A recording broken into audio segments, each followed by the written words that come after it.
أنا أعرف عددا، بل أعرف يعني كل المشايخ هنا في الكويت، وأعرف عنهم خيرا، أسأل الله أن يزيدهم من الخير. ولو لم يكن عندكم إلا الشيخ فلاح إسماعيل لكفى به أبا. الشيخ فلاح عرفته وأنا طالب في الجامعة وهو شيخ،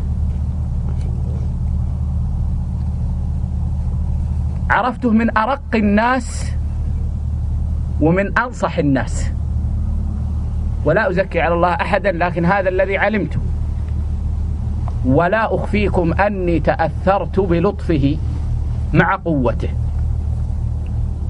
فقد رأيت رجلا قويا ذا هيبة، لطيفا ذا رقة، وأراه من نعم الله على هذه البلاد وعلى طلاب العلم في هذا البلد، فكيف وفيه خير كثير والحمد لله.